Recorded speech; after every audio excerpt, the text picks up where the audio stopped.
प्रथमम् देवीं सरस्वतीं व्यासं ततो जयमुदीरयेत्। नष्टप्रायेषु अपराधेषु नित्यं भागवत सेवया भगवती उत्तम श्लोके भक्तिर्भवति नष्टकी। ओम अज्ञानतिमिरान्धस्य ज्ञानाञ्जनशलाकया चक्षुरुन्मिलितं येन तस्मै श्रीगुरवे नमः। श्रीचैतन्यमनोभीष्टं स्थापितं येन भूतले स्वयं रूप कदा मह्यं ददाति स्वपदान्तिकम्। वन्देऽहं श्रीगुरो श्रीयुतपदकमलं श्रीगुरून् वैष्णवांश्च श्रीरूपं साग्रजातं सहगना रघुनाथान्वितं तां सजीवं सावधूतं सावधूतं परिजनसहितं कृष्ण चैतन्य देवं श्रीराधा कृष्ण पादान् सहगना ललिता श्रीविशाखान्वितांश्च। नमो विष्णुपादाय कृष्णपृष्ठाय भूतले श्रीमते भक्तिवेदांत स्वामिनिति नामिने। नमस्ते सारस्वती देवे गौरवाणी प्रचारिणे निर्विशेष शून्यवादपाश्रेष्ठारिणे। वाञ्छाकल्पतरुभ्यश्च कृपा सिन्धुभ्यश्च पतितानां पावनेभ्यो वैष्णवेभ्यो नमो नमः। नमो महावदन्याय कृष्ण प्रेम पदायते कृष्णाय कृष्ण चैतन्य नाम्ने गौरतविषे नमः। कृष्ण जयतां सुरतो पग्नोर्मम मन्मतेर्गति मत्सर्वस्य पादाम्भोजो श्रीराधा मदन मोहनो दिव्याद वंदारण्य कल्पमा श्रीमद रत्नाकर सिंहासनस्थो श्रीमद राधा श्री गोविंद देव प्रेष्ठालेवि सेवमनुस्मरामि। श्रीमन राससारंभी वंशीवट तटस्थित कर्षण वेणु सुनेर गोपेर गोपीनाथ श्रेष्ठ नः पंचतत्वात्मकं कृष्णं भक्त रूप स्वरूपकं भक्तावतारम भक्ति क्याम नमामि भक्ति शक्तिकम। हे कृष्ण करुणा सिंधु दीन बंधु जगतपते गोपेश गोपिका कांता राधा कांता नमोस्तुते।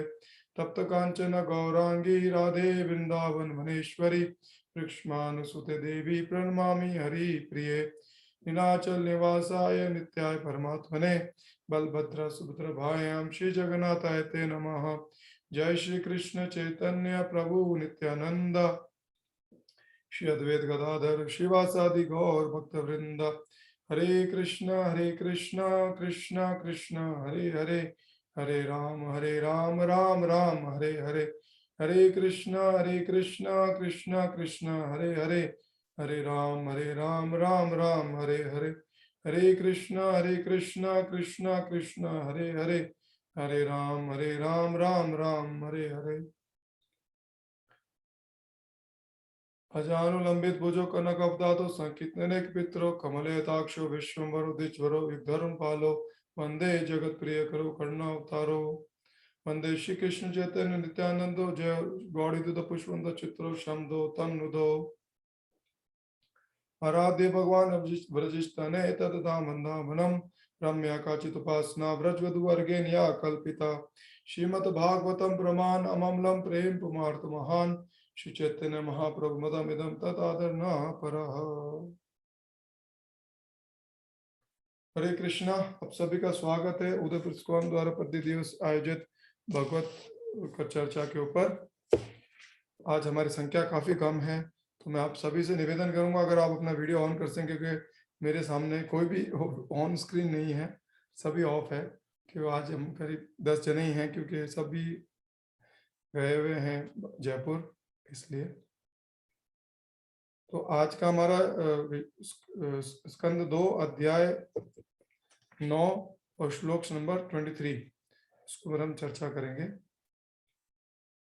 मैं पहले श्लोक को उच्चारण करता हूं।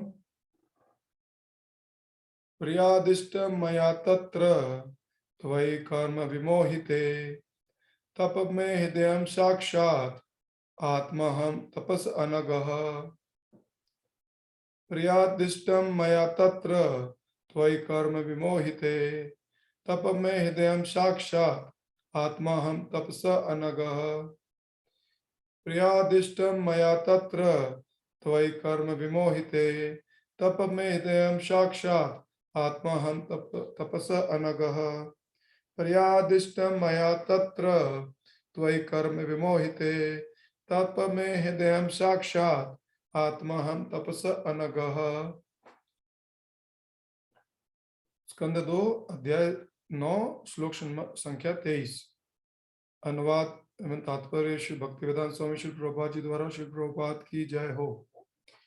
हे निष्पाप ब्रह्मा, तुम्हें ज्ञात हो कि जब तुम अपने कर्तव्य के प्रति असमंजस में थे तो सबसे पहले मैंने ही तुम्हें तपस्या करने का आदेश दिया था। इसी तपस्या ही मेरे हृदय और मेरी आत्मा है, अतः तपस्या मुझसे अभिन्न है। तात्पर्य श्री प्रभुपाद जी द्वारा। जिस तपस्या से भगवान का साक्षात दर्शन किया जा सके उसे भगवान की भक्ति में सेवा को समझना चाहिए और कुछ नहीं, क्योंकि केवल दिव्य प्रेम पूर्ण भक्ति भाव के द्वारा ही भगवान तक पहुंचा जा सकता है। ऐसी तपस्या भगवान की अंतरंग शक्ति होती है और उनसे अभिन्न होती है। ऐसी अंतरंग शक्ति के कार्य भौतिक सुख के विरक्ति होने पर प्रकट होते हैं। अत्याधिक प्रभुत्व जताने की प्रवृत्ति के कारण ही जीवात्मा भौतिक बंधन में बंध जाती है, किंतु भगवान की भक्ति करने से मनुष्य सुख भोग की प्रवृत्ति से विरक्त होता है। भक्तजन स्वतः भौतिक सुख से विरक्त हो जाते हैं और ये विरक्ति पूर्ण ज्ञान का प्रतिफल है। अतः भक्ति की तपस्या में ज्ञान तथा विरक्ति नियत होते हैं और ये दिव्य शक्ति का प्राकट्य है। यदि कोई भगवान के धाम वापस जाने का इच्छुक है तो वो भौतिक मायावी संपत्ति का भोग नहीं कर सकता। जिसे भगवान की संगति के दिव्य आनंद का पता नहीं, वह मूर्खतावश क्षणिक भौतिक सुख की कामना करता है। चैतन्य चरितामृत में कहा गया है कि यदि कोई सचमुच भगवान के दर्शन करना चाहता है और उसके साथ साथ भौतिक सुख का भोग करना चाहता है तो उसे मूर्ख ही समझना चाहिए। जो सुख भोग के लिए इस संसार में रहना चाहता है उसे भगवान के शाश्वत धाम जाने से कोई मतलब नहीं है। भगवान ऐसे मूर्ख भक्त की सारी भौतिक संपत्ति छीन कर उसे कृतार्थ करते हैं। यदि ऐसा मूर्ख भक्त पुनः संपत्ति बटोरना चाहता है तो दयालु भगवान उसे दोबारा छीन लेते हैं। बारंबार भौतिक संपन्नता में ऐसी असफलता के कारण वह अपने कुटुंबियों तथा मित्रों में बहुत अलोकप्रिय हो जाता है। भौतिक जगत में कुटुंब तथा मित्र तो उसी का आदर करते हैं जो येन केन प्रकार धन संचित करता है। फल स्वरूप ऐसे मूर्ख भक्त को भगवत कृपा से बाध्य होकर तपस्या करनी पड़ती है और अंत में वह भगवत भक्ति में संपन्न होने के कारण पूर्ण सुखी हो जाता है।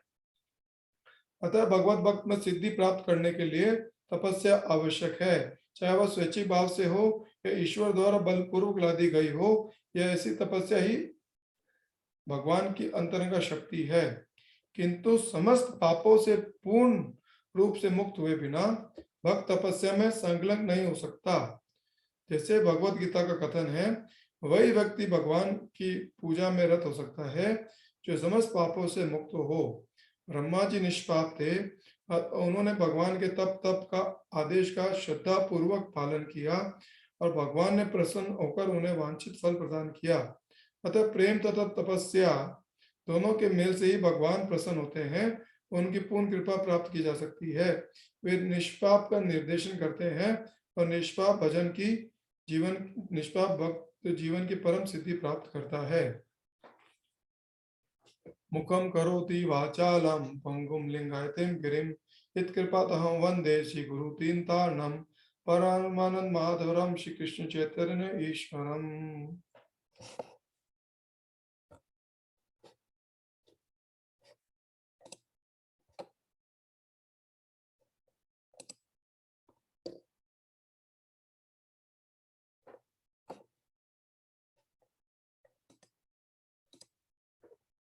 हरे कृष्णा, आप सभी का स्वागत है।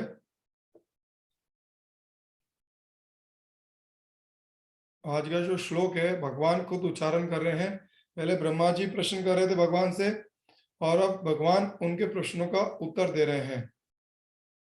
तो भगवान उत्तर दे रहे हैं तो आप समझ ही सकते हैं कि भगवान कितने अच्छे से सब कुछ बता रहे होंगे ब्रह्मा जी को।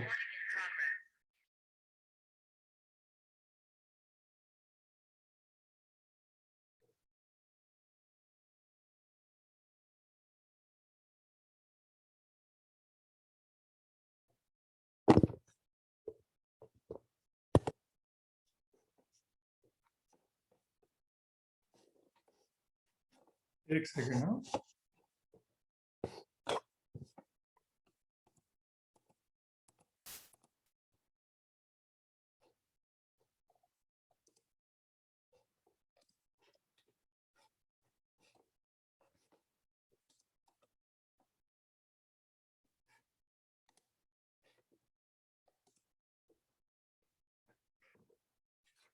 तो तपस्या, इसमें भगवान तपस्या के बारे में चर्चा कर रहे हैं।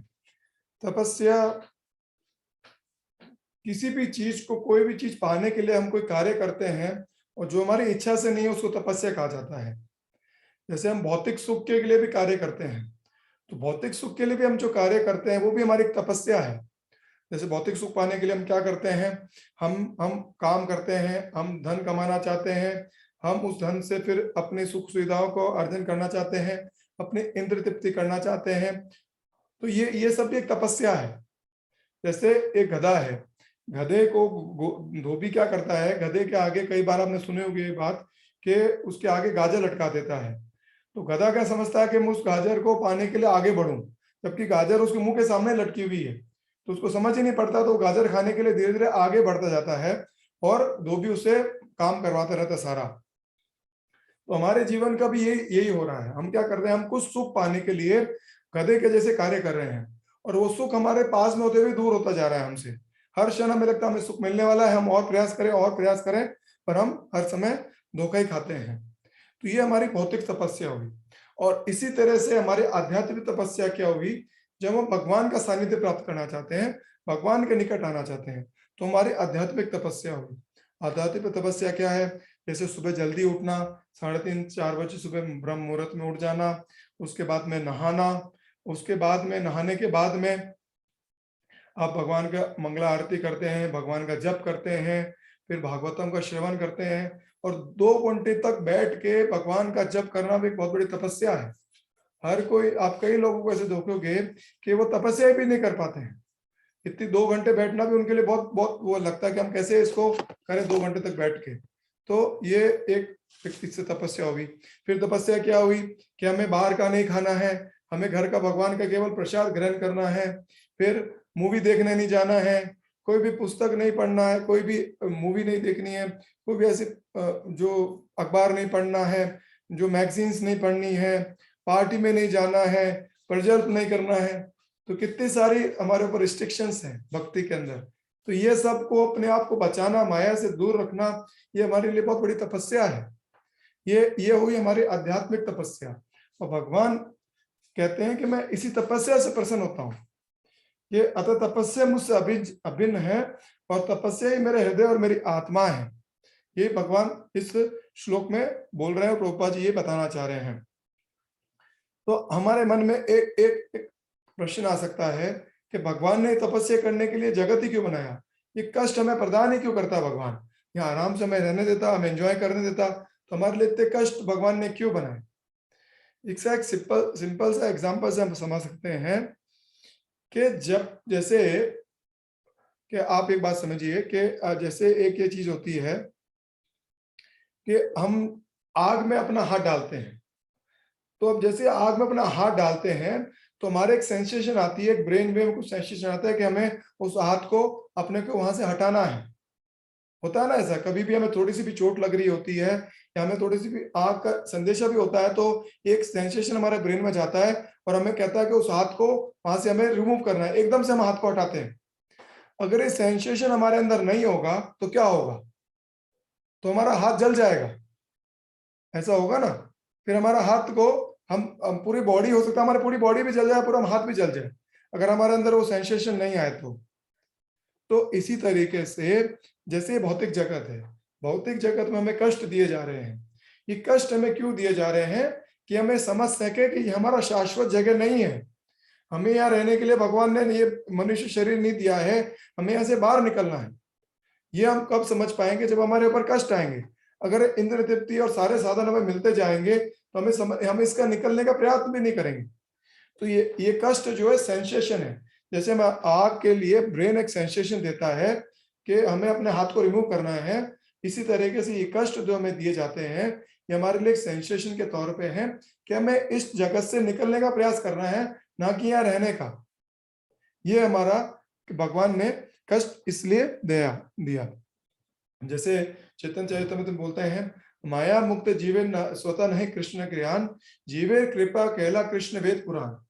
कि माया मुक्त जो जीव है उसको कोई कृष्ण का ज्ञान नहीं है, कृष्ण का सो भूल चुका है, वो बहिर्मुख हो चुका है। और कृष्ण उस पर कृपा करने के लिए जीवेर कृपा कहला कृष्ण वेद पुराण, वेद और पुराण जो है भगवान ने जीव पे कृपा करने के लिए दिया है, ताकि वो अपने आप का भगवान से जो शाश्वत संबंध है, जीवे स्वरूप है कृष्ण नित्य दास, उसको वो वापस से समझ सके। इसलिए भगवान ने उसको ये जीवन प्रदान किया, और जो ग्रंथ है, शास्त्र है, वो भगवान ने हमें प्रदान किए हैं। जैसे एक एग्जांपल इसमें मैंने सुना था कि एक हॉस्पिटल में एक महिला बीमार हो गई थी, और उस महिला को क्या बीमारी हो गई थी कि उसको कोई सेंसेशन नहीं आता था, तो उसकी बॉडी में कोई पेन था, तो उसको हीटिंग दी जा रही थी नर्स द्वारा। तो वो नर्स कहीं चली गई 2-5 मिनट के लिए, और औरत वहीं लेटी हुई थी, और उसको हीटिंग पैड को शुरू करके चली गई। अब उस औरत को कोई सेंसेशन नहीं हो रहा था, तो हुआ क्या, उसका पूरा पैर जल गया, और उस औरत को पता भी नहीं पड़ा। तो हमारे जीवन में यही दुर्भाग्य हो रहा है कि हम अपने आप को भगवान से इतना दूर कर चुके हैं कि हमें सेंसेशन, जो कष्ट आ रहे हैं, वो हम फील ही नहीं करते हैं। भगवान हमें जो कष्ट दे रहे हैं वो इसलिए दे रहे हैं कि हमें समझे कि हमारा मनुष्य जीवन जो मिला है भगवान से संबंध जोड़ने के लिए मिला है, ना कि इंद्र तृप्ति के लिए। हाँ, कंट्रोल वे में इंद्र तृप्ति आप कर सकते हो, नहीं तो हमारा उस महिला जैसे हाल होगा कि हमारा मनुष्य जीवन जो है वह खत्म हो जाएगा, और हमें फिर 84 लाख योनि में कोई ना कोई जीवन मिलने ही वाला है। विष और विषय को आप देखोगे, बहुत बहुत ही थोड़ा सा डिफरेंस है। विष क्या है, जिससे हम मर जाएंगे, और विषय, ये विषय क्या हुए, हमारे आंखों को देखने के लिए कुछ चाहिए, सुनने के लिए कुछ चाहिए, हमारे को खाने के लिए कुछ चाहिए, हमारे विषय हैं। तो ये विष और विषय में बहुत छोटा सा फर्क है। अगर हम इसमें फर्क नहीं पढ़ पाएंगे तो हम विषय को विष की तरह पी लेंगे। विष पीने से क्या होगा, हमारा जीवन खत्म हो जाएगा, और विषय को अगर हम विष की तरह लेंगे तो भी हमारा जीवन खत्म हो जाएगा। हमें विषय को क्या यूज करना है, जैसे रूप को है, तो देखने के क्या करना है, हमें भगवान के रूप को देखना है। सुनने के लिए क्या, भगवान की कथाओं को सुनना है। प्रसाद के लिए क्या करना, भगवान का प्रसाद ग्रहण करना है। ये हमारे विषय होने चाहिए, इसके ऊपर हमें ध्यान देना चाहिए। इस चीज में, इस श्लोक में प्रभुपाद जी तात्पर्य कहते हैं कि भक्ति की तपस्या में ज्ञान और विरक्ति नियत होती है। तो भागवत में एक श्लोक आता है 1.2.7 में, फर्स्ट कैंटो दूसरा अध्याय का 7वां नंबर श्लोक। वासुदेव भगवती भक्ति योग प्रयोजिता जन्यति आसु वैराग्यम ज्ञानम यत हेतुकम। कि वासुदेव की भक्ति जैसी ही हम करते हैं तो हमें ज्ञान और वैराग्य स्वतः ही प्राप्त हो जाता है, उसके लिए हमें प्रयत्न नहीं करना पड़ता। वैराग्य, वैसे हम भगवान की भक्ति करते हैं, हमारे अंदर वैराग्य उत्पन्न हो जाता है, और हमें ज्ञान प्राप्त हो जाता है। ज्ञान क्या प्राप्त हो जाता है कि हम कृष्ण के दास हैं, और उसकी हम सेवा करने के लिए हमें ये शरीर दिया गया है। प्रभुपाद जी ये चीज कह रहे हैं कि भक्ति की तपस्या में ज्ञान और विरक्ति निहित होती है। जैसे ही भक्ति करते हैं, ज्ञान और वैराग्य अपने आप हमारे अंदर आना शुरू हो जाता है, और उसके लिए हमें कोई प्रयास नहीं करना पड़ता। अब एक चीज होती है कि हमारे कोई भौतिक इच्छा, कोई भी इच्छा हो, हमें मांगने किससे चाहिए। तो भागवत में इसके लिए बताया गया है दूसरे कैंटो में तीसरे अध्याय के 10वें श्लोक के 2.3.1 में क्या कहते हैं, अकाम सर्व का मोक्ष का उदारती त्रिवेन भक्ति योगेन अजेत पुरुषम परम। अकाम सर्व का मोक्ष का मुदारती, कहते हैं कि जो बुद्धिमान होगा, चाहे उसकी अकाम की इच्छा हो, कोई इच्छा नहीं हो, अकाम सर्व काम, इसकी कोई भौतिक सुख पाने की इच्छा हो, और या मोक्ष पाने की इच्छा, अकाम सर्व का मोक्ष काम, मोक्ष पाने की इच्छा हो, तो वो क्या करेगा, त्रिवेन भक्ति योगेन यजेत पुरुषम प्रभम। त्रिवेन भक्ति योगेन, तो भक्ति योग का तीव्रता से पालन करेगा। जब हम भक्ति योग का तीव्रता से पालन करते हैं तो जो हमारी जो इच्छा है, अगर कोई इच्छा नहीं है, जो इच्छा है भी, और कोई हमारे मोक्ष की इच्छा भी है, तो भगवान उसको पूरी करते हैं। जैसे हम एक तो होता है, एक तरह के जीव क्या हुए, ना वो देवी देवताओं की पूजा करते हैं, ना भगवान की पूजा करते हैं, और नास्तिक और केवल अपने बलबूते सब पाना चाहते हैं। वो कहते हैं मैं खुद ईश्वर हूँ। एक तरह का ईश्वर, एक तरह का मनुष्य तो वो हुआ। दूसरे तरह का मनुष्य कौन हुआ, जो देवी देवताओं की पूजा कर रहा है और उनको प्रसन्न करके कुछ पाना चाह रहा है। तीसरा तरह का कौन हुआ, कि जो भगवान को सेवा करके उनसे कुछ भौतिक लाभ की इच्छा रखता है। और चौथा तरह का हुआ मनुष्य, जो कुछ भी नहीं चाहता, भगवान की केवल सेवा करना चाहता है, और जिस स्थिति में भगवान उसको रखना चाहते हैं उस स्थिति में वो खुश है। वो भगवान से कुछ ही तरह की प्रार्थना नहीं करता, उसको कुछ भी नहीं चाहिए। अब पहले तरह का जो मनुष्य है वो तो बिल्कुल ही गया बीता है, गधे के बराबर है, जो किसी की भी सेवा नहीं करता है। जो देवी देवताओं का सेवा करता है उससे कुछ ऊपर है। अब देवी देवता क्या होते हैं, वे एक दुकानदार की तरह है। जैसे उनसे आप कुछ मांगो, कुछ दोगे तो वे आपको कुछ प्रदान करेंगे। जैसे आप दुकान पे जाओगे, आपको कुछ भी चाहिए तो आप उसको पैसा दोगे, उसके बदले में आपको कुछ मिल जाएगा। तो देवी देवता अगर हम उनकी पूजा करते हैं, कुछ उनको अर्पण करते हैं, तो ये इसी भाव से करते हैं। चाहे हम गणेश की पूजा करते हैं, शिव जी की पूजा करते हैं, दुर्गा की पूजा करते हैं, ये इस भाव से करते हैं कि हमें उनसे कुछ चाहिए। अब इससे अच्छा कौन हुआ, जो भगवान, जो उसको कुछ चाहिए भी तो वो भगवान से मांगता है। भगवान हमारे हमारे परम पिता हैं, वो हमारे अच्छे और बुरे को समझते हैं। अगर एक बच्चा अपने पिता से सिगरेट मांगेगा तो क्या पिता उसको देंगे? पर अगर वही पैसे लेके वो दुकान पे जाके मांगेगा तो उसको सिगरेट दे देगा। देवता ये नहीं देखते कि इसके हमारे लिए क्या अच्छा है क्या बुरा। हमने उनसे कुछ मांगा है, हमने उनकी पूजा करी है, तो उसको हमें बदले में हम कुछ भी दे देंगे। हमारे लिए क्या अच्छा बुरा वो नहीं देखेंगे। पर भगवान हमारे परम पिता हैं, तो वे अगर हम उनसे कुछ मांगते हैं तो वे क्या करते हैं कि हमारी मांगने की इच्छा को खत्म कर देते हैं। इसका क्या एग्जाम्पल, सबसे बड़ा एग्जाम्पल भागवत में कौन है? ध्रुव महाराज। ध्रुव महाराज ने जब भगवान की पूजा करी थी तो वे अपने परदादा से बड़ा लोग चाहते थे। अपने माता पिता, अपने माता, सौतेली माँ और भाई को दंड देना चाहते थे। उनके अंदर भौतिक कामना थी ध्रुव महाराज के अंदर, तो उन्होंने तपस्या करी भगवान की। और जब उन्होंने भगवान की तपस्या करी तो जब भगवान उनके सामने प्रकट हुए तो वे सब कुछ भूल गए कि वो भगवान की तपस्या कर क्यों रहे थे, किस चीज के लिए वो भगवान की तपस्या कर रहे थे। ये होता है भगवान की तपस्या करने का फल, क्योंकि भगवान ने उनको भुला दिया कि उनकी कोई भौतिक इच्छा भी थी। फिर भगवान ने अपना शंख उनको छुआया तो उनके अंदर सारे दिव्य ज्ञान हृदय प्रकाशित हो गया। फिर भगवान कहते हैं कि तुम भौतिक वर मांगो, तो वो कहते हैं नहीं, मुझे कोई भौतिक वर नहीं चाहिए, मुझे ये चाहिए कि केवल अपने बाप के भक्तों के संग में रह सकूं। उससे पहले तो वो कुछ मांगने की इच्छा से भगवान की तपस्या कर रहे थे ना। पर जब उन्होंने भगवान की तपस्या करी तो भगवान ने उसके अंदर से, उनके अंदर से वो भौतिक मांगने की इच्छा को खत्म कर दिया। तो इसलिए श्लोक में कहा जा रहा है अकाम सर्व काम मोक्ष का मुदारती, कि चाहे हमारे अकाम की इच्छा हो, चाहे हमारे कुछ भौतिक इच्छा हो, या चाहे हम भाई मोक्ष मोक्ष पाना चाहते हो, तो हमें केवल भगवान की सेवा करनी है। अगर हम भगवान की सेवा करेंगे तो भगवान हमारी इच्छाओं की, जो भौतिक इच्छाओं हैं, उनको सीमित तौर पर पूरी करेंगे और उनको, हमारी ज्यादा जो प्रवृत्ति है भौतिक भोग करने की इच्छा है, उसको खत्म कर देंगे। तो ये हम भगवान को, इच्छा को समझ सकते हैं। और इसके अंदर भी प्रभुपाद जी यही समझाना चाह रहे हैं। देखिए एक चीज जो ऋषभ देव जी अपने पुत्रों को समझाते हैं 5वें कैंटो में 5वें अध्याय में और पहला नंबर श्लोक 5.5.1 में, न अयम दे देवजाम नर लोके कष्टान कामान हरते विट भुजाम ये तपो दिव्यम पुत्र का ये सत्वम शुद्धेत तस्मात् ब्रह्म सौख्यम तो अनंतम। क्या क्या कहते हैं उसमें? न अयम देह देह बजाम न लोके नर लोके कष्टान कामान हरते विट भुजाम ये तपो दिव्यम पुत्र का ये सत्वम शुद्धेत तस्मात् ब्रह्म सौख्यम तो अनंतम। ऋषभ देव जी अपने 100 पुत्रों को उपदेश देते हैं। ऋषभ देव जी भगवान के खुद अवतार हैं, और वे क्या उपदेश देते हैं कि आप एक, ये जो देह है आपको मिली है, ये इस तरीके से नहीं मिली है जो एक सुअर को विट भुजा, जो सुअर एक जो पिष्टा खाके जो आनंद प्राप्त करता है उसके लिए, और कष्ट पाने के लिए आपको ये मनुष्य देह नहीं मिली है।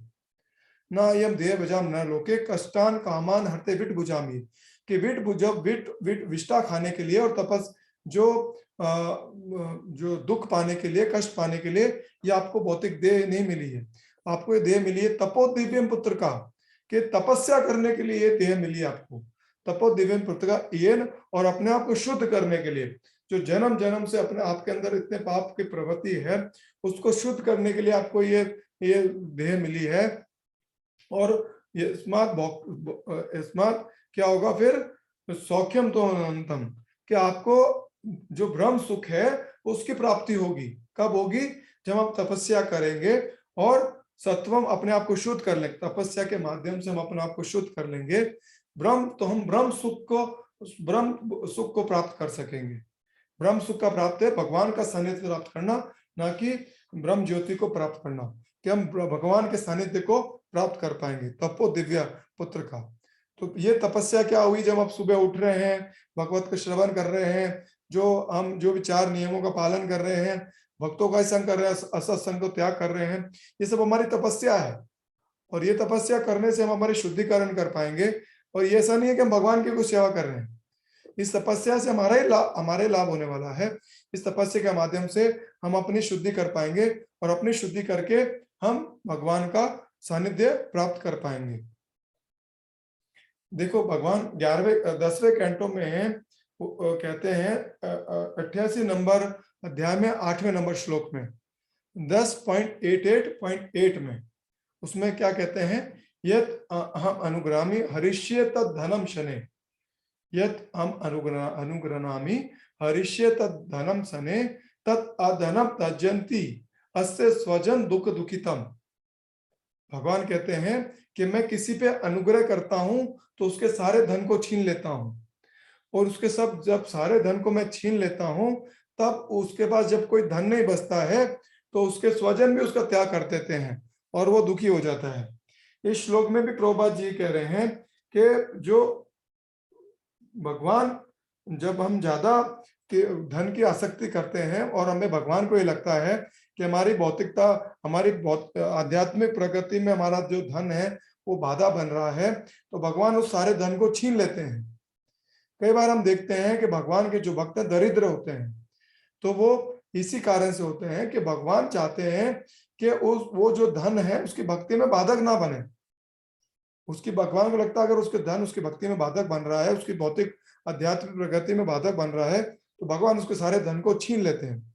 फिर वो वापस अगर उस धन को प्रयास करने का प्रयत्न करता है, तो वापस फिर भगवान उसे छीन लेते हैं। बारंबार भौतिक संपदा में ऐसी असफलता के कारण अपने कुटुंबियों तो मित्रों में बहुत अलोकप्रिय हो जाता है।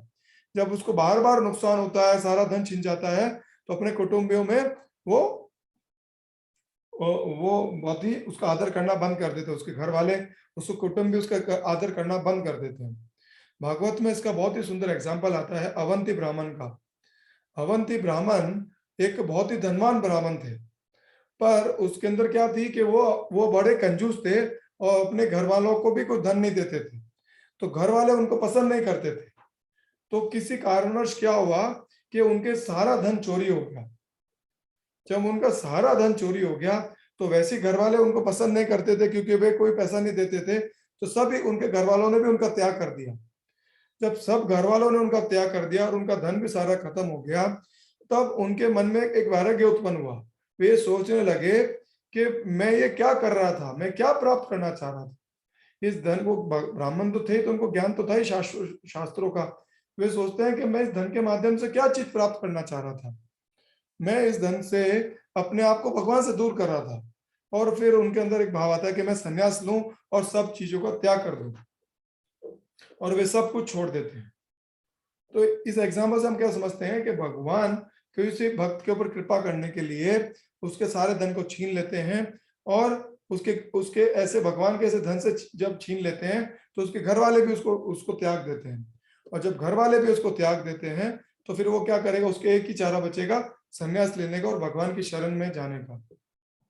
तो हमें ये सब नहीं हो हमारे साथ, उससे पहले हमें ये प्रयत्न करना चाहिए कि हमें जो भौतिक सुविधाएं मिली हैं, हम उसको भगवान की सेवा में लगाएं, न कि अपनी इंद्र तृप्ति में लगाएं। और इस श्लोक में आखिरी में प्रभुपाद जी कह रहे हैं कि भगवत गीता का श्लोक है जो 7.28, येषाम अंधगतम पापम जननाम पुण्य कर्मणाम ते धन्मो निर्मुक्ता भजते माम दृढ़वता। भगवान अर्जुन को इस 7वें अध्याय के 28वें श्लोक में कहते हैं, येषाम ये अंधगतम पापम जननाम पुण्य कर्मणाम। दो बातें कह रहे हैं कि येषाम ये अंधगतम पापम, जिसके पापों का अंत हो गया हो, और जिसने बहुत ही जन्मों जन्मों से पूर्व जन्म में एक स्वीकृति पुण्य कर्म अर्जित किए हैं। पहले तो पाप खत्म हो गए उसके सारे, और जिसने पुण्य कर्म अर्जित किए हैं, तो उनका द्वंद्व और मोह खत्म हो जाता है। पहले तो पाप खत्म होते हैं जिसके, और पाप खत्म होने के बाद में जिसने पुण्य कर्म अर्जित कर लिए जन्मों जन्मों तक, वो ये दोनों चीजें होने के बाद में क्या होगा, द्वंद्व मोह। द्वंद्व मोह क्या होता है कि हम सुख दुख शोक मोह जरा व्याधि, इसका ये द्वंद्व है, जो अपोजिट होते हैं द्वंद्व है। इन द्वंद्व से हम मुक्त होते हैं, और फिर उस द्वंद्व से मुक्त होने के बाद हम भजनते माम दृढ़ता, इन द्वंद्वों से जब मुक्त होते हैं तब हम भगवान का भजन दृढ़ता पूर्वक करते हैं। तो कई बार हम जिस भक्तों को देखते हैं कि वे जो भक्ति में लगे हुए हैं, तो वो उन्होंने कई जन्मों के बाद में ये पुण्य अर्जित किया है, और उन्होंने सारे पाप अपने खत्म किए हैं। उस खत्म करने के बाद में ये वो भगवान के भजन कर पा रहे हैं। जैसे हम नगर संकीर्तन करते हैं, तो नगर संकीर्तन करते हुए हम जब निकलते हैं तो कई लोगों के कान में वो महामंत्र पड़ता है। उस महामंत्र के प्रवेश करने से होता क्या है कि वे एक अज्ञात सुकृति उनको मिलती है, वे धीरे धीरे अपने पापों को खत्म कर पाते हैं और अपने पुण्य कर्म अर्जित कर पाते हैं। तो इनकी वजह से फिर वो भगवान का दृढ़ता से भजन कर पाते हैं। तो हमें हमें हमें कई बार हम प्रसाद वितरण करते हैं, पुस्तक वितरण करते हैं, ग्रंथ वितरण करते हैं, तो ये सब करने से होता क्या है कि भगवान का उसको स्वीकृति मिलती है, और फिर वो इस जन्म में नहीं तो किसी न किसी जन्म में वो भगवान की भक्ति कर पाएगा। तो इस समय अभी वर्ल्ड होलीनेस वीक चल रहा है, शुरू हो रहा है, तो उसमें हम ये करने को बोला जा रहा है कि हम भगवान को लोगों को भाग्यवान बनाएं। वर्ल्ड फॉर्चुनेट पीपल कैंपेन चल रहा है कि हम लोगों को हरि नाम दें, उनको जो है भगवान का जप करना बोले। ये सब करने से क्या होगा कि उनको एक अज्ञात स्वीकृति मिलेगी, और आपके माध्यम से अगर वो स्वीकृति मिलेगी तो भगवान आपके ऊपर प्रसन्न होंगे। तो इसमें भी हमारा फायदा है, ऐसा नहीं है कि उसी का फायदा हो रहा है जिसको हम भगवान का नाम का मंत्र दे रहे हैं या उसको जोड़ रहे हैं, इसके अंदर भी हमारा ही फायदा होने वाला है। तो हमें इस जो वर्ल्ड होलीनेस फेस्टिवल है उसके अंदर हमें पूरा अपने योगदान देना चाहिए, ताकि हम ज्यादा से ज्यादा लोगों को भाग्यवान बना पाए। और इसमें करना क्या है, केवल आपको एक वीडियो बनाना है, उसको हरे कृष्ण मंत्र बोलते हुए एक वीडियो बनाना है और उसको अपलोड करना है, और कुछ भी नहीं करना है। केवल एक बार हरे कृष्ण मंत्र बुलवाना है, हरे कृष्ण कृष्ण कृष्ण हरे हरे, हरे राम राम राम हरे हरे। केवल एक बार एक मंत्र बुलाएंगे, इसका वीडियो रिकॉर्ड कीजिए और अपलोड कीजिए। और आप भी, कई बार क्या होता है कि जैसे हम भक्ति में लग नहीं पाते, हमारे कुछ ना कुछ कार्य होते हैं, भगवान का ढंग से जप नहीं कर पाते, 16 माले भी बहुत मुश्किल से कर पाते हैं, तो 7 दिन के लिए अगर हम इन सब चीजों से मुक्ति पा सके, थोड़े घर कार्य से छुट्टी ले सके, भगवान के नाम का जप करें, श्रवण करें, ज्यादा अध्ययन करें, तो थोड़ा हमें एक समय मिलता है भगवान से अपने आप को जोड़ने का। तो ये हम इस वर्ल्ड होलीनेस फेस्टिवल में कर सकते हैं। आज एक बहुत ही महान अनुभव, सीता ठाकुरानी का आविर्भाव दिवस है। सीता ठाकुरानी की जय हो। सीता ठाकुरानी कौन है? अद्वैत आचार्य की भार्या हैं। अद्वैत आचार्य जो पंच तत्व में से एक है, उनकी भार्या है सीता ठाकुरानी। आज उनका आविर्भाव दिवस है, तो उनके ऊपर हम थोड़ी सी चर्चा करेंगे। जो अद्वैत आचार्य हैं उनकी आप पोजीशन समझ सकते हैं। भगवान हमेशा उनको एक गुरु के रूप में देखते थे। चैतन्य महाप्रभु हमेशा उनको एक गुरु के रूप में देखते थे। उनको एक छोटे ऐसे नहीं देखते थे कि वे केवल उनके भक्त हैं, हमेशा उनको अपने गुरु के रूप में देखते थे। तो इससे परेशान हो, अद्वैत आचार्य से बहुत परेशान थे, क्योंकि हमेशा उनको आदर देते थे चैतन्य महाप्रभु। तो अद्वैत आचार्य ने एक दिन क्या किया, मायावादियों की संगति ले ली और मायावादी का प्रचार करने लगे। जब चैतन्य महाप्रभु को इसका पता पड़ा, उस समय में वह चैतन्य महाप्रभु गए और अद्वैत आचार्य को बहुत डांटा करा और लात मारी। अद्वैत आचार्य इससे बहुत प्रसन्न हुए, बहुत खुश हुए कि भगवान ने उनको भक्त के समझ के उनको लात मारी। तो ये अद्वैत आचार्य की पोजीशन है कि भगवान उनसे कितना प्रेम करते थे। तो उनकी भार्या है सीता ठाकुरानी, तो आप समझ सकते हैं कि सीता ठाकुरानी की क्या पोजीशन होगी। ये भी शास्त्रों में कहा गया है, सच्ची माता और सीता ठाकुरानी को कम नहीं समझना चाहिए। जैसे हम सच्ची माता को समझते हैं, उसी पोजीशन में सीता ठाकुरानी को रखना चाहिए। सीता ठाकुरानी के पिता का नाम था नरसिंह बहादुरी, और वे फुलिया नगर में रहा करते थे, शांतिपुर के पास में। अद्वैत आचार्य शांतिपुर में रहा करते थे, और उनके पास में एक नगर था फुलिया नगर, वहां पे नरसिंह बहादुरी रहा करते थे। नरसिंह बहादुरी क्या करते थे कि वे रोज जाते थे और कमल के पुष्प निकाल के सरोवर में भगवान को अर्पित किया करते थे रोज। तो एक दिन की क्या बात है, एक दिन वे गए सरोवर में, तो उन्होंने क्या देखा, एक अलग तरह का कमल का पुष्प दिख रहा है और उसमें से कुछ आभा निकल रही है, अफ्लुएंस, रोशनी निकल रही है उसमें से। तो वे उस कमल के पुष्प के पास में गए। जब वे कमल के पुष्प के पास में जाते हैं तो देखते हैं उसके अंदर एक बहुत ही सुंदर कन्या होती है। तो वो कन्या कौन होती है? सीता ठाकुरानी होती है। उस कन्या को लेके वे अपने घर पे आते हैं। तो उनकी जो पत्नी होती है उस समय गर्भवती होती है और उनको भी एक पुत्री की प्राप्ति होती है। तो उस पुत्री जो उनको उनकी खुद की पुत्री होती है उसका नाम वो रखते हैं श्रीदेवी, और जो ये कन्या उनको मिली होती है उसका नाम रखते हैं वो सीता। जो गौर गुणदेश दीपिका है कवि कर्णपुर की, उसके अंदर ये कहा गया है कि सीता ठाकुरानी योग माया है। जो भगवान के अंतरंगा शक्ति है वो योग माया खुद सीता ठाकुरानी है।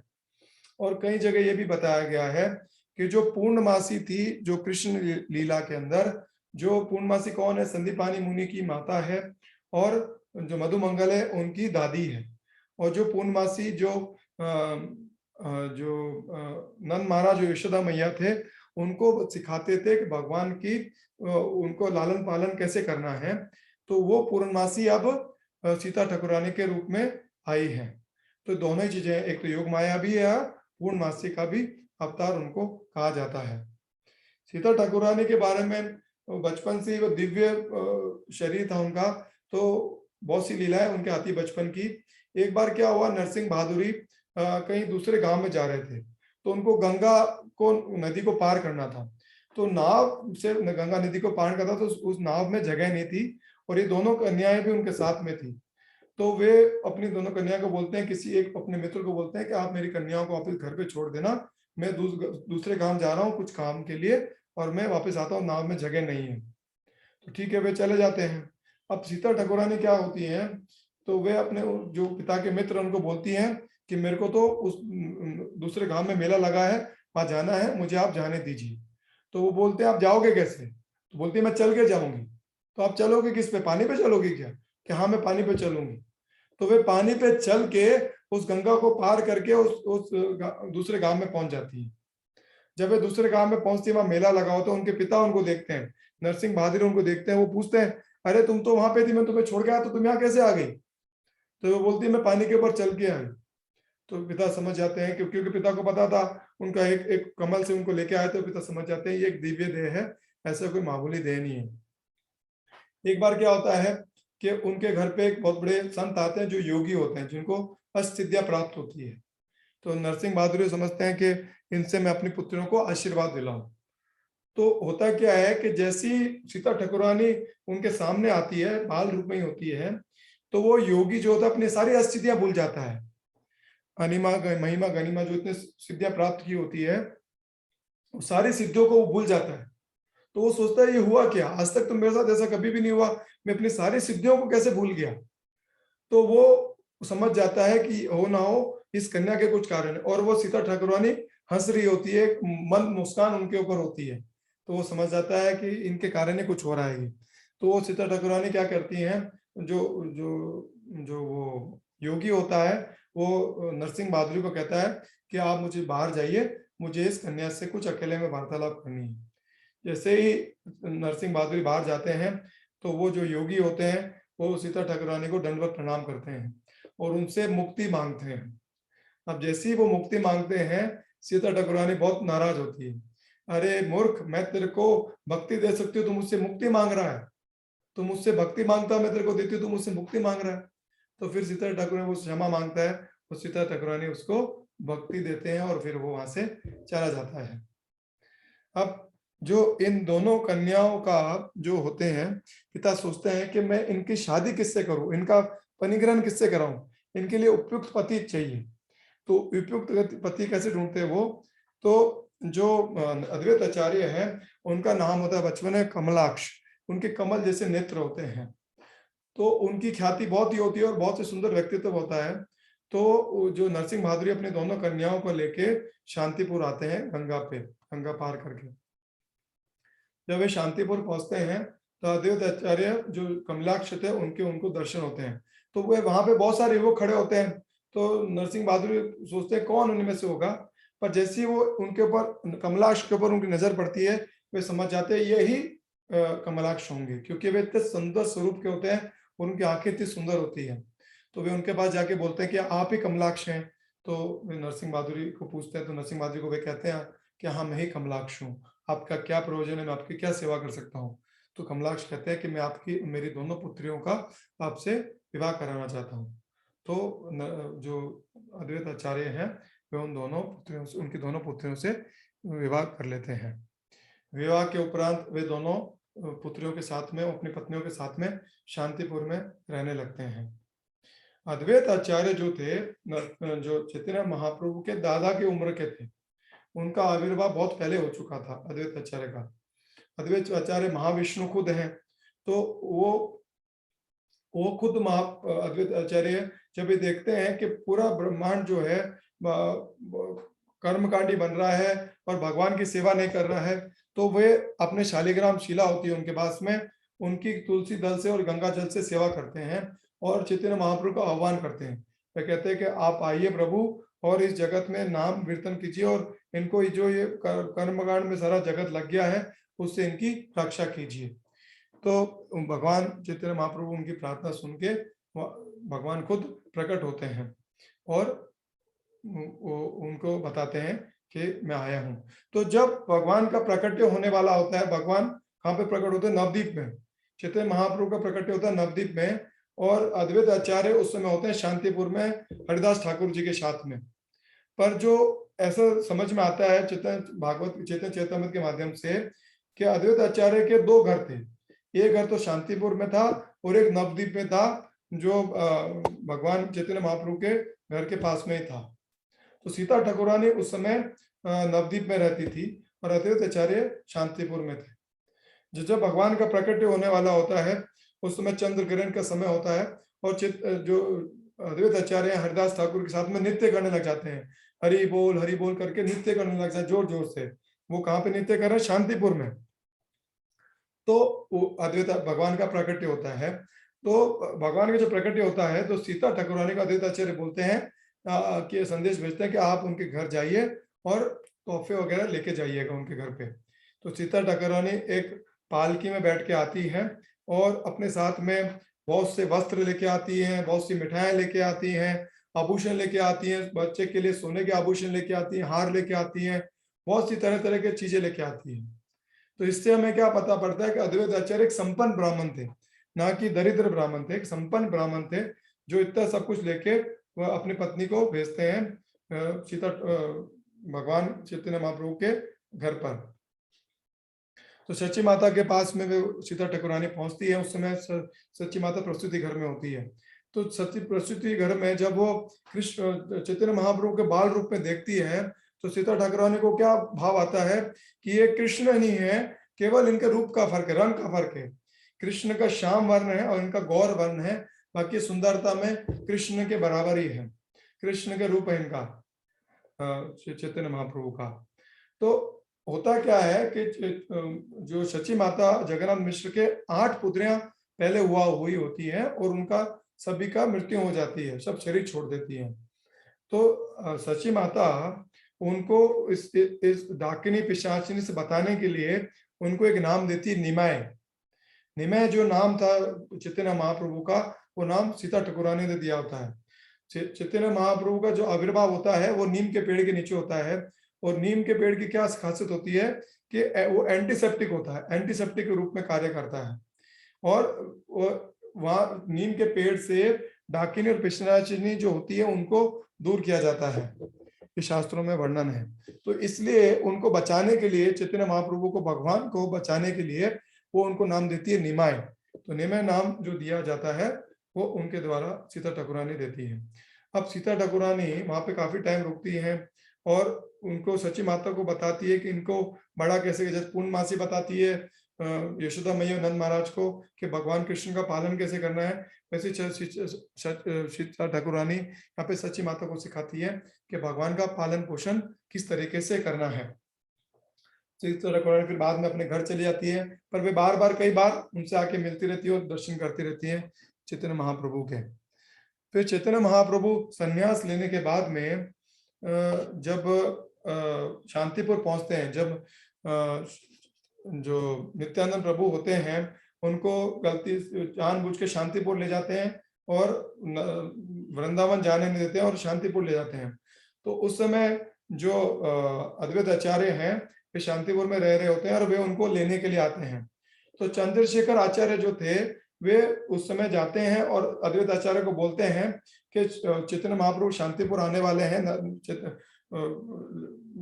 वाले हैं, तो आप यहाँ पे तैयारी कीजिए चैतन्य महाप्रभु के आने की। और वे तो फिर उसके बाद में अद्वैत आचार्य क्या करते हैं, बोट में बैठ के और शांतिपुर के किनारे पे आते हैं और चैतन्य महाप्रभु से मिलते हैं। चैतन्य महाप्रभु उनको देख के दंग रह जाते हैं कि मैं तो वृंदावन जा रहा था, मैं यहाँ पे कैसे आ गया। तो फिर वो अद्वैत आचार्य समझाते हैं कि आप ये गंगा है, यमुना नहीं है, आप यहाँ पे खड़े हैं और नित्यानंद प्रभु आपको यहाँ लेके आए हैं। तो वे बड़े नाराज होते हैं, पर अद्वैत आचार्य कहते हैं कि आप आइए, शांतिपुर आ ही गए हैं तो मेरे घर पे चलिए, वहाँ प्रसाद ले लीजिएगा और आपका कोपिन भी जो गीला हो गया है उसको आप चेंज कर लीजिएगा। तो उनके अनुग्रह पर चैतन्य महाप्रभु उनके साथ में और शांतिपुर उनके घर पे अद्वैत आचार्य के घर पे आते हैं। अद्वैत आचार्य के जब घर पे पहुंचते हैं तो सीता ठाकुरानी ने उनके लिए तरह तरह के व्यंजन बनाए होते हैं वो प्रसाद के लिए।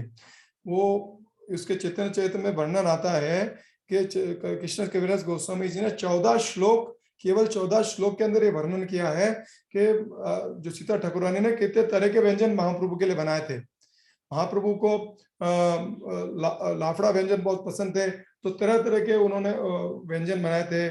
फिर तरह तरह की जो खूरे खारे स्वीट्स बनाई थी और बहुत तरह के व्यंजन बनाए थे और 100 से ऊपर कटोरे में उनको परोसा था। सब्जियां, जो सब्जियां आती वो भी 100 से ऊपर कटोरे में उन्होंने परोसी थी। तो आप समझ सकते हैं कितना लेविश उन्होंने भगवान के लिए बनाया था। तो भगवान जब इसको चैतन्य महाप्रभु इसको देखते हैं तो वे बहुत ही प्रसन्न होते हैं। वे कहते हैं कि ऐसे भोग को जो कृष्ण को अर्पित करता है वो जन्म जन्म के लिए मैं उसका दास बनने को तैयार हूं। क्या कहते हैं कि ऐसा जो भोग भगवान कृष्ण को अर्पित कर रहा है उसका मैं जन्म जन्म के लिए दास बनने को तैयार हूं। तो हमें सभी को भी ये प्रयास करना चाहिए कि भगवान को अपने घर पे जो विग्रह हैं उनको हम अच्छे से भोग अर्पण करें, तो भगवान उससे बहुत प्रसन्न होंगे। चैतन्य महाप्रभु उससे बहुत प्रसन्न होते हैं। फिर सची माता ने उनको बहुत प्रेम से सारा भोजन कराया, सब कराया, फिर महाप्रभु वहां से चले गए। उसके बाद में जब जगन्नाथपुरी में महाप्रभु रहने लगे तो चतुर्मास में सारे नवद्वीप के भक्त थे वो महाप्रभु से 4 महीने के लिए आके मिलते थे। तो उस समय भी अद्वैत आचार्य उनके लीडर हुआ करते थे और कई बार उनकी जो जो पत्नी थी, जो सची माता, जो सीता ठाकुरानी भी अद्वैत आचार्य के साथ में जाया करती थी महाप्रभु से मिलने के लिए। तो होता क्या था कि ये जो भक्त थे, नवद्वीप के जो भक्त थे, वो एक एक दिन बारी बारी में चैतन्य महाप्रभु को अपने घर पे बुलाया करते थे प्रसाद ग्रहण करने के लिए। तो महाप्रभु उनके घर पे, सभी के घर पे जाया करते थे। तो सबसे बड़े सीनियर है अद्वैत आचार्य, सीनियर, तो उनका नंबर आता था तो उनके घर पे जाया करते थे। तो अद्वैत आचार्य क्या सोचते थे कि महाप्रभु के और भी पार्षद थे, जैसे परमानंद भारती, ये सब करीब 10 सन्यासी और भी थे महाप्रभु के साथ में। और महाप्रभु के जब भी प्रसाद लेने के लिए जाते थे तो सभी भक्त, उनके जो भी पार्षद थे, वे सभी उनके साथ में प्रसाद लेने के लिए जाया करते थे। अद्वैत आचार्य ने एक इच्छा करी कि महाप्रभु केवल अकेले मेरे घर पे आए ताकि मैं उनकी अच्छे से सेवा कर सकूं।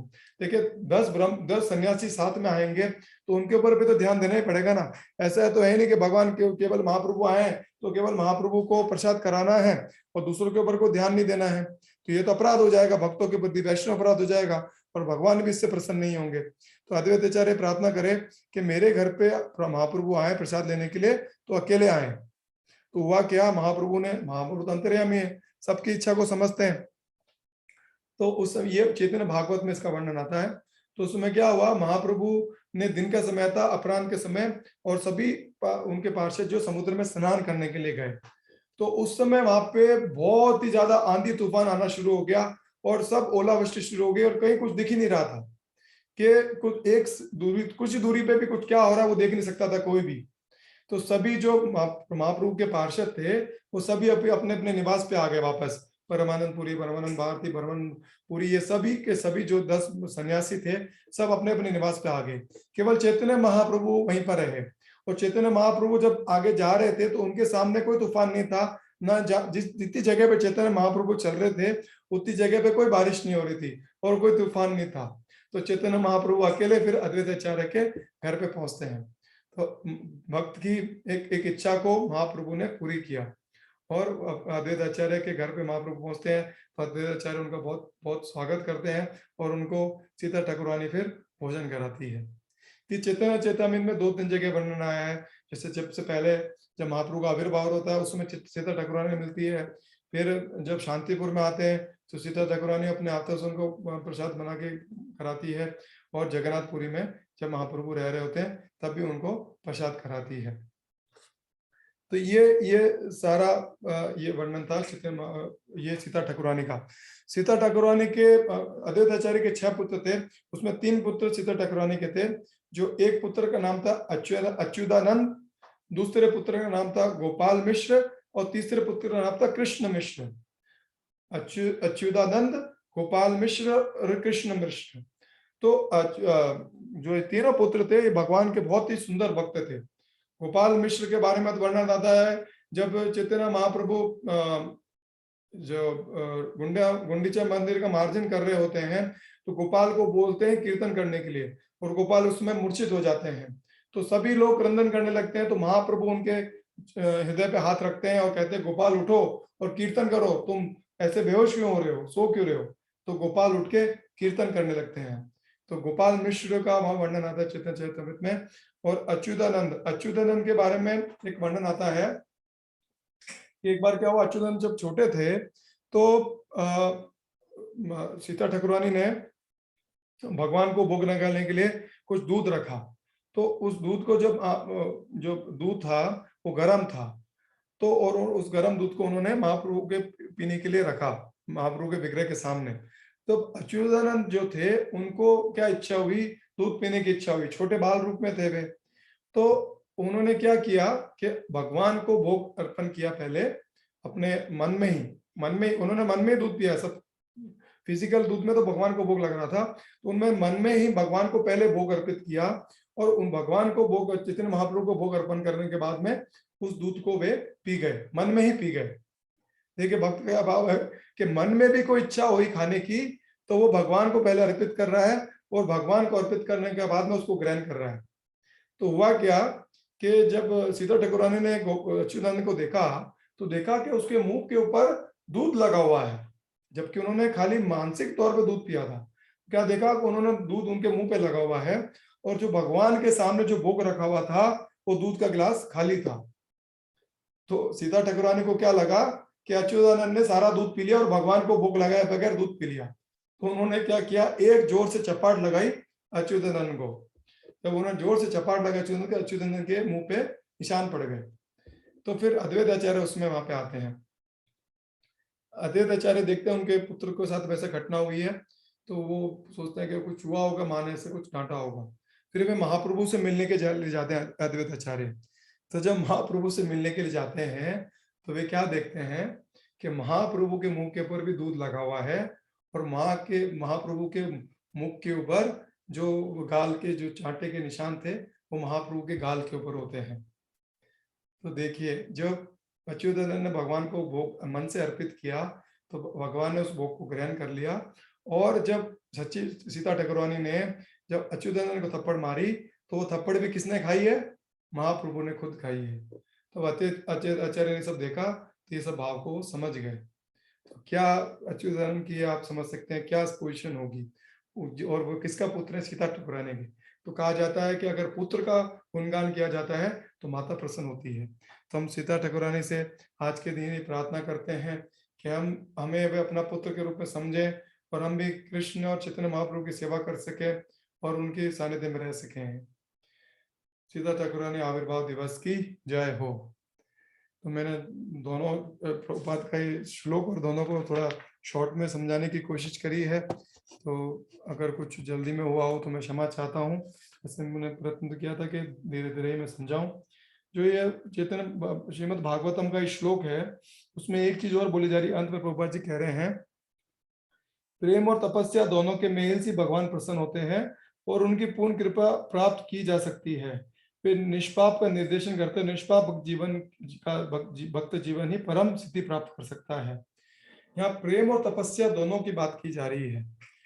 तो इसको हम कैसे समझ सकते हैं कि हम जो तपस्या करते हैं हमें उसको प्रेम पूर्वक करना है, एक बोझ समझ के नहीं करना है। जो हम नाम जप कर रहे हैं या भगवान के लिए सुबह उठ रहे हैं तो एक बोझ समझ के कई बार हमारा आ जाता है कि यार ये दिन भर क्या मुझे करना है, रोज क्या जप करना है 2 घंटे बैठ के, रोज क्या भागवत श्रवण करना है, रोज क्या सुबह उठ के नहाना है मुझे, रोज क्या ये सब भक्तों का संग करना है, क्यों मैं मूवी नहीं देख सकता। तो ऐसा भाव हमारे मन में ना है। प्रेम से तपस्या करें। अगर हम प्रेम से हर चीज को प्रेम से जोड़ के तपस्या करेंगे तो उसी से भगवान प्रसन्न होते हैं, ना कि तपस्या से। तपस्या से भगवान प्रसन्न नहीं होंगे, प्रेम पूर्वक तपस्या करेंगे तब भगवान प्रसन्न होंगे। और ये लास्ट में प्रभुपाद जी श्लोक में ये बता रहे हैं। मैं अपनी वाणी को विराम देता हूँ। अब आप में से किसी के कोई जिज्ञासा हो, किसी का कोई प्रश्न हो, कुछ समझ में नहीं आया हो तो आप जरूर पूछ सकते हैं मुझसे। मैं अपने सामर्थ्य के अनुसार आपका समाधान करने की कोशिश करूंगा। अब अंत समय हो गया है, तब तो आप सबके दर्शन मुझे हो जाए तो मैं लाभार्थ हो सकूं आपके दर्शन से। आप कृपा करें मेरे ऊपर 2 मिनट के लिए। बाकी तो आपने बंद ही रखा था अपने घर की, जो ये आपके घर के द्वार है मेरे लिए हमेशा बंद रखते हैं, थोड़ी देर के लिए आप दर्शन मुझे हो जाएं। गौर भक्त वृंद की जय हो। सभी को दंडवत प्रणाम है मेरा। तो आप में से कोई जिज्ञासा हो कि टिप्पणी करना चाहते हो तो आप बोल सकते हैं, आप हैंड रेज कर सकते हैं।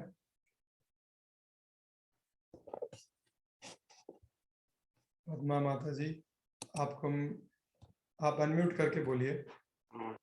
बहुत अच्छी कथा करती हो, हृदय में उतारने की कोशिश करे कि आपके एक एक शब्दों को हम जीवन में उतारे।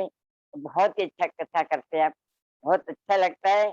और वैसे मैं कभी कभी उसमें आना नहीं चाहती हूँ, ड्रेसअप नहीं होती हूँ, कुछ कुछ करती हूँ। और आपने कहा ना मेरे को दिखना चाहिए तो मैं बेस्ट ट्राई करती हूँ कि मुझे आपका दर्शन चाहिए, आप हमें देख ले भैया, श्रोतागण बेटे तो आप बहुत अच्छी कथा करते हैं, एकदम भेजने की कोशिश करें गोलोक में। तो आपको, अब मैं तो बुजुर्ग हूँ तो आपको आशीर्वाद भी दे सकती हूँ।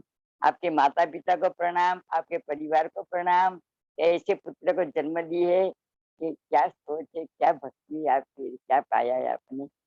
बहुत अच्छा लगा मुझे। आपको दंडवत प्रणाम माता जी। मैं आपके तो बालक के तौर पे हूँ, आप मुझे आशीर्वाद दीजिए कि मैं हाँ, भगवान की भक्ति और आप लोगों की सेवा कर सकूं। मुझे आपसे आशीर्वाद चाहिए। धन्यवाद। दंडवत प्रणाम माता जी। धन्यवाद। कोई किसी का प्रश्न है, कोई जिज्ञासा हो, किसी भी बारे में कोई जिज्ञासा हो तो हम साथ में इसको करने की कोशिश करेंगे। कोई जब रिलेटेड कोई प्रॉब्लम आ रही हो किसी को, या कोई प्रॉब्लम आ रही हो किसी चीज में, हमें आप सभी को मिलके ये वर्ल्ड होने में भी फेस्टिवल को पूरे जोश के साथ करना है और इसको आगे बढ़ाना है।